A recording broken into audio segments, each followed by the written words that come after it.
हरे कृष्णा, राधे राधे।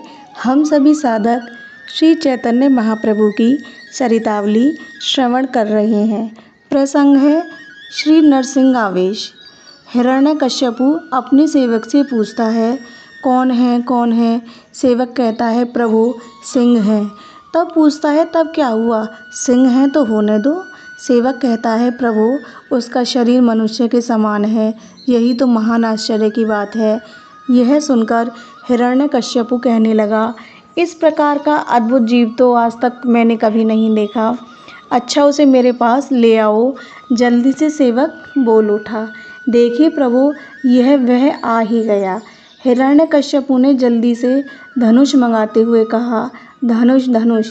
नौकरों की बुद्धि भ्रष्ट ही हो गई थी। उन्होंने कहा, उसके पास धनुष नहीं है। ओहो, उसके तो बड़े बड़े कर्कश नख हैं। वे लोग इतना कह ही रहे थे कि नरसिंह भगवान ने अपने कठोर और तीक्ष्ण नखों से दैत्येत्र हिरण्यकश्यपु के वक्षस्थल को विदीर्ण कर दिया। ऐसे नरसिंह भगवान हम लोगों की रक्षा करें। श्रीवास पंडित नरसिंह भगवान के उपासक थे। वे अपने पूजा गृह में बैठे हुए भक्ति भाव से नरसिंह भगवान को विधिवत याद कर रहे थे। वे उनका पूजन कर रहे थे। इतने में ही उन्हें अपने घर के किवाड़ों पर जोर से खटखट की आवाज़ सुनाई पड़ी, मानो कोई जोरों के साथ किवाड़ों को खड़खड़ा रहा हो। श्रीवास का ध्यान भंग हुआ। वे डर से गए थे कि किवाड़ों को इतने जोरों से कौन खड़खड़ा रहा है। उन्होंने पूछा, कौन है? बाहर से आवाज़ आई, जिसका तुम पूजन कर रहे हो, जिसे अब तक प्रत्यक्ष मानकर पूजा करते थे, उसे प्रत्यक्ष देख लो। यह सुनकर श्रीवास पंडित कुछ सिटपिटा से गए और उन्होंने डरते डरते किवाड़ खोले। इतने में ही श्रीवास क्या देखते हैं कि अद्भुत रूप लावण्य से युक्त शचीनंदन श्री विश्वम्भर निर्भय भाव से पूजा गृह में चले आ रहे हैं। वे जाते ही पूजा के सिंहासन पर विराजमान हो गए। श्रीवास पंडित को ऐसा प्रतीत हुआ कि साक्षात विष्णु भगवान विश्वम्भर के रूप में प्रकट हुए हैं। उनके 4 हाथों में शंख, चक्र, गदा और पद्म सुशोभित हो रहे हैं। गले में वैजंती माला पड़ी हुई है। एक बड़े भारी मत्स्य सिंह की भांति बार बार हुंकार कर रहे हैं। श्रीवास प्रभु के ऐसे भयंकर रूप को देखकर भयभीत से हो गए। भगवान के सिंहासन पर बैठे प्रभु घोर गंभीर स्वर के सिंह की भांति दहाड़ते हुए कहने लगे, श्रीवास, अभी तक तुमने हमें पहचाना नहीं। नाडा अद्वैताचार्य तो हमारी परीक्षा करने के ही निमित्त शांतिपुर चले गए। तुम्हें किसी प्रकार का भय न करना चाहिए। हम एक एक दुष्ट का विनाश करेंगे। भक्तों को कष्ट पहुंचाने वाला कोई भी दुष्ट हमारे सामने बच न सकेगा। तुम घबराओ नहीं, शांत चित्त से हमारी स्तुति करो। प्रभु के इस प्रकार आश्वासन देने पर श्रीवास पंडित कुछ देर बाद प्रेम में विह्वल होकर गद्य गद्य कंठ से स्तुति करने लगे। हे भक्त बहिहारी भगवान, आप प्रसन्न हो। मैं आपकी स्तुति करता हूँ प्रभु। आपकी मेघ के समान सलोनी श्याम सुंदर मूर्ति है। शरीर पर बिजली के समान चमकीला पीताम्बर शोभायमान है। गुंजाओं के भूषणों से तथा मयूर पिच्छ के मुकुट से आपका श्रीमुख दैदीप्यमान है। गले में वनमाला विराजमान है। एक हाथ में दही भात का कौर लिए होने से तथा अन्य स्थानों में लकुटी, नरसिंगा और मुरली से आपकी शोभा अत्यंत ही बढ़ी हुई है। आपके चरण युगल बड़े ही कोमल हैं और नंद बाबा को आप पिता कहकर पुकारते हैं।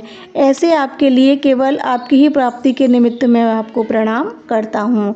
इस श्लोक को पढ़ने के अनंतर वे दीन भाव से कहने लगे, विश्वम्भर की जय हो, विश्वरूप अग्रज की जय हो, सच्चिदानंद की जय हो, जगन्नाथ प्रिय की जय हो, गौर सुंदर की जय हो, मदन मोहन की जय हो, नरसिंह भय भंजन प्रभु की जय हो। इतने दिनों से मैं अज्ञान अंधकार में इधर उधर भटक रहा था। आज गुरु रूप से प्रभु साक्षात आपके दर्शन हुए। आज आपने अपना असली रूप प्रकट करके मुझे पामर प्राणी को परम पावन बना दिया। आप ही ब्रह्मा हैं, आप ही विष्णु हैं, आप ही शिव हैं।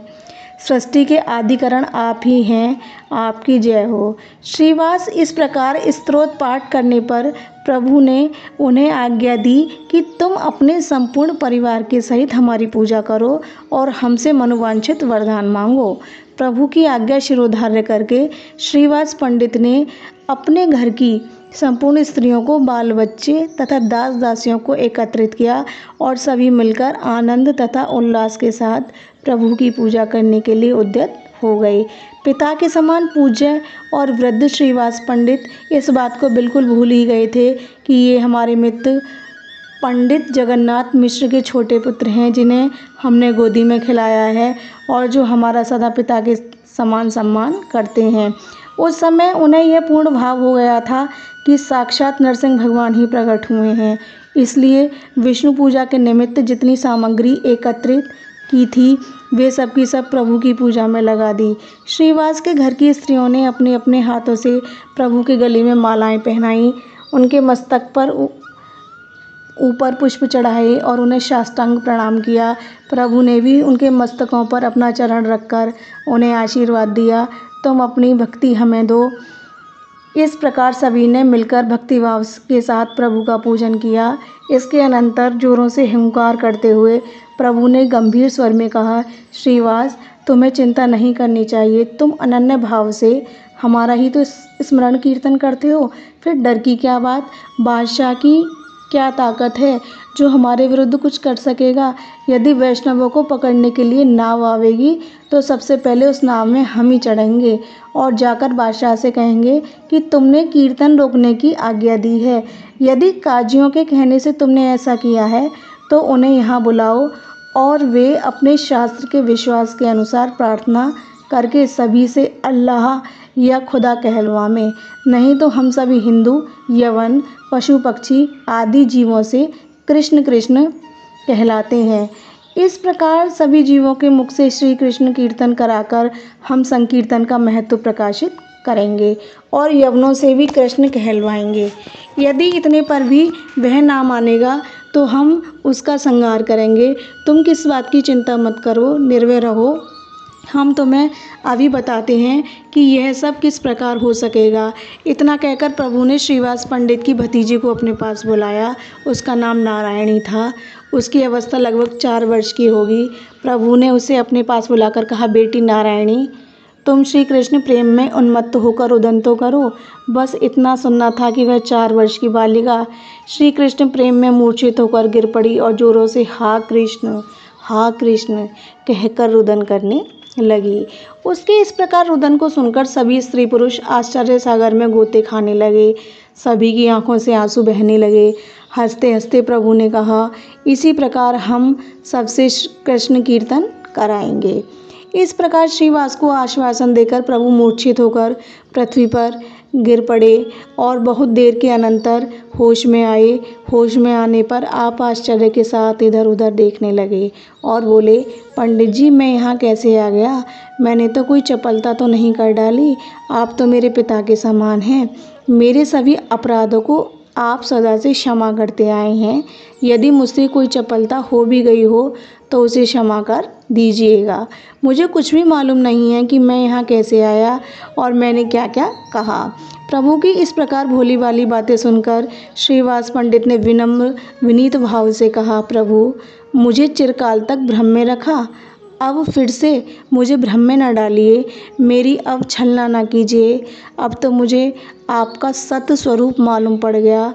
आपके चरणों में इसी प्रकार अनुराग बना रहे, ऐसा आशीर्वाद दीजिए। श्रीवास के ऐसा कहने पर प्रभु मन ही मन प्रसन्न हुए और कुछ लजाते हुए से अपने घर की ओर चले गए। जय जय श्री राधे।